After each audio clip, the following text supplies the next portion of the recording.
Folks, hey, it's Commander Curtis, and welcome back. Have you ever heard of a sand battery? Pretty, like, what? Sand battery? Well, okay, so here's one of the constant things I think that a lot of people struggle with when they consider something like wind or solar. That's the Admiral coming in and out of the front door.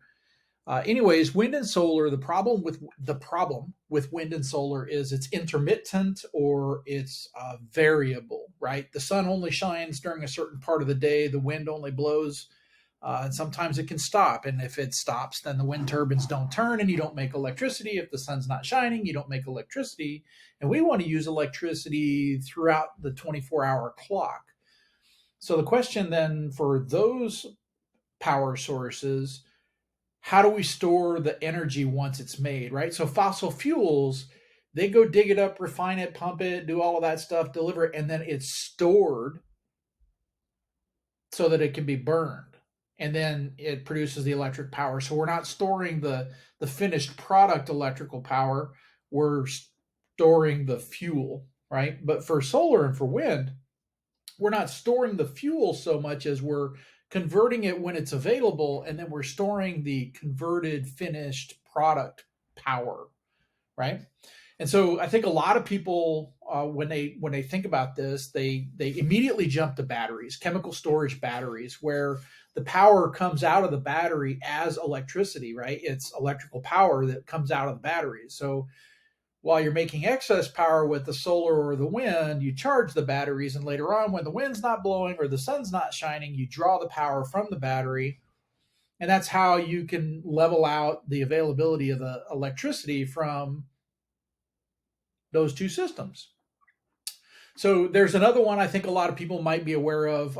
Actually, they might be shocked to hear how much it's actually in use. And that's where they take two reservoirs of water and they'll use the excess electricity to pump the water up to the upper reservoir. And now, once that reservoir is filled up there, when there's no longer that wind or that solar to be producing the electrical power, then they'll run that water back down the hill, so to speak, through turbines and produce electrical power, just the exact same way that we do with the other hydroelectric power places, right? So there's a new storage system called sand batteries. This one's pretty wicked cool in a wicked cool kind of a way. So the first thing I got to say is this is not a power storage as much as it is a heat storage type of system.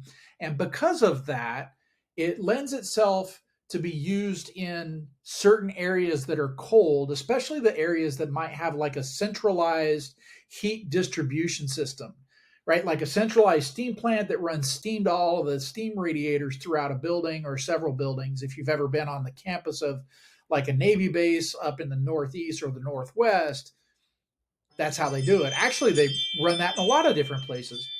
So imagine, if you will, a big, huge silo with a bunch of pipes running through it and then filled with sand, and it's like really, really well insulated.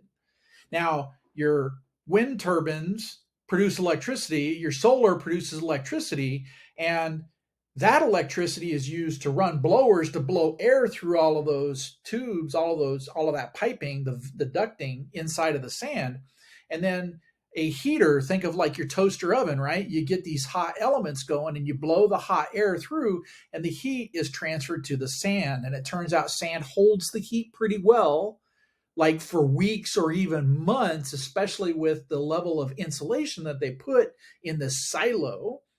And later on, when you need the heat, you run the air through, it gets hot by going through the hot sand, and then it can be distributed just like those steam systems distribute the steam heat.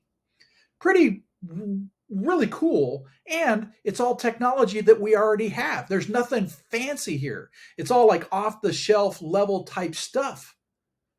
There's nothing fancy about the sand. There's nothing fancy about a blower or a heater or the cables or the pipes or a silo. It's all pretty cool. Guys, if this is interesting to you, check out, there's a video to go watch about it. Explains it way better than I could. Thanks for sticking with me this far. Maybe a thumbs up. All right, guys, have a good one. Bye.